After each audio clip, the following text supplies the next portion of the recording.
Muito bem, então voltamos aqui com a explicação. Tive que colocar para dentro aqui para terminar por causa da chuva. Já falei aqui, né, da primeira linha, a diferença do Demiurgo e do Ouroboros, né?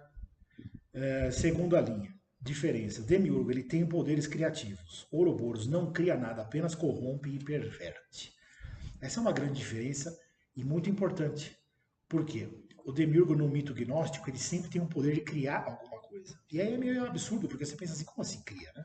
E o Deus que está em cima, que seria o verdadeiro, para o qual os gnósticos querem né, supostamente se libertar e voltar a ele. Esse Deus ficou parado sem fazer nada? Deixou isso acontecer? Deixou um demiurgo, um Deus mau, criar seres inocentes, né? Deixou isso acontecer sem mais nem menos? Não, isso é absurdo. Tá? Então, um dos vários absurdos do gnosticismo é esse aí. O demiurgo tem poderes criativos, o Ouroboros não tem. Ele só corrompe e perverte, usando a liberdade que os seres têm. Então você percebe que essa é a linha que faz a diferença entre uma crença e outra. A crença gnóstica depende do conhecimento. Entendeu? É o conhecimento que salva. E a liberdade não importa tanto. Já na linha do Ouroboros, na linha do que eu falo que é importante da vida espiritual, o que importa é sempre a liberdade. Quer dizer, o Ouroboros ele não foi criado ruim, ele escolheu ser ruim. E ele também não é capaz de corromper nada. Aliás, ele não é capaz de criar nada. Ele corrompe os seres que foram criados usando a liberdade deles. Como Lúcifer fez com os anjos caídos, que ele forçou, né, ele convenceu a caírem, mas eles também quiseram por livre e espontânea vontade. E também como ele faz com os seres humanos. Terceira diferença. Demiurgo ele se opõe ao governo do Deus verdadeiro, com o poder de separar as criaturas livres do verdadeiro Criador. Ou seja, o Demiurgo ele tem o poder de se opor ao governo de Deus, fazer alguma coisa alheia ao governo do Deus verdadeiro e separa as criaturas livres do verdadeiro Criador. Ou seja, você está preso no mundo do Demiurgo e agora você tem que se salvar sozinho contra o Demiurgo. O Ouroboros não tem nada a ver com isso. Se opõe ao governo do Deus verdadeiro, mas sem o poder de separar as criaturas livres do verdadeiro Criador. Ou seja, ele não tem o poder de separar você de Deus. Você não está preso com o Ouroboros. Você pode simplesmente verificar como ele influencia a sua liberdade e ir contra isso. Tá certo? Quarta diferença.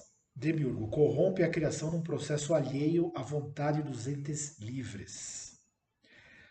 Ouroboros corrompe a criação num processo dependente da vontade dos entes livres. Então, no mito gnóstico, o Demiurgo funciona assim.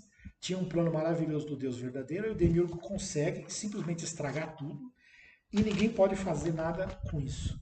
No caso do Ouroboros, não. Ele depende desde o início. Satanás depende desde o início da colaboração, primeiro dos anjos que quiseram cair junto com ele, em segundo lugar dos seres humanos que vão acreditar nas mentiras dele. Ele depende. Então a corrupção da criação, ela é feita contra Deus, mas com a permissão da vontade dos seres livres. Ou seja, é um processo dependente. O demiurgo ele é independente. A corrupção que ele causa, né, ele vai contra o plano de Deus, mas ele pode fazer isso independente do poder de Deus. No caso do Ouroboros, não. Ele depende da permissão, da liberdade que Deus deu para que os anjos e os homens decidam sozinhos se eles querem confiar no bem ou não. Confiar nele ou não. Ele depende, dá para entender? O demiurgo é independente do Deus deles lá. Que na verdade é Satanás, tá? Cá entre nós, o gnosticismo é assim que funciona. Ele finge te libertar do Deus mau, que na verdade eles consideram que o Deus criador do mundo, que é o Deus de verdade, é um Deus mau que está tentando te prender, e eles dizem que o Deus de verdade vai te salvar pelo conhecimento, pela gnose, e esse Deus verdadeiro é justamente o Ouroboros. Deus verdadeiro, entre aspas, né, do gnosticismo é Satanás, é Lúcifer, que vai te trazer a luz, entendeu? A luz da gnose. Mas voltando aqui, penúltima diferença do demiurgo para o Ouroboros. Demiurgo gera um mundo material corrompido por essência, decaimento da substância espiritual. Já o Ouroboros corrompe um mundo material criado impecavelmente pelo Deus verdadeiro. Então essa é uma grande diferença. O demiurgo ele gera um mundo que é corrompido na essência por ser um mundo material, por ser um mundo com corpos, né, materiais, enfim, um mundo físico, né?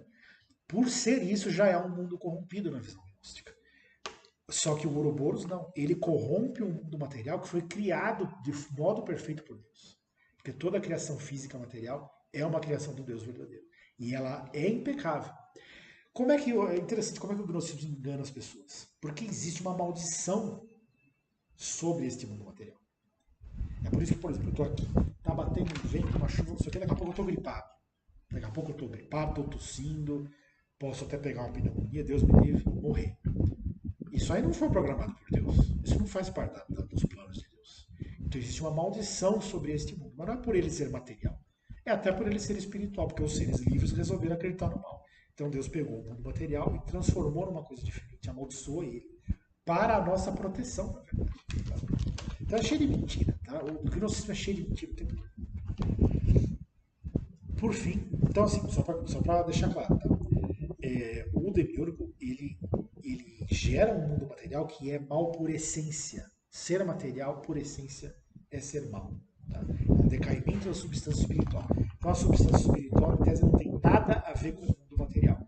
Se você for cristão, você não pode ser gnóstico. Por quê? Por causa da encarnação de Jesus Cristo. O Filho de Deus encarnou aqui, num corpo como o que eu tenho, o que você tem. Num corpo desse, feito de carne e osso. Então, se o Filho de Deus, não é um anjo, não estou falando de anjo, estou falando do Filho de Deus, Deus mesmo, encarnou na forma humana, acabou. O mundo material não tem problema nenhum. Ele aceita até a encarnação do Filho de Deus. Então, se o mundo material é bom o suficiente para que Deus venha tomar a forma humana, nós não temos do que reclamar do mundo material. Dá para entender? Então, aliás, a encarnação de Deus, do Filho de Deus, é o desmentido mais claro da revelação cristã contra o gnosticismo. E por fim, a última diferença: o demiurgo é enfrentado pela salvação através da gnose que revela a verdade escondida. Então existe um segredo, esse segredo tem que ser obtido se você conseguir o caminho da verdade escondida, esotérica, a gnose, você vai conseguir enfrentar o demiurgo e se salvar.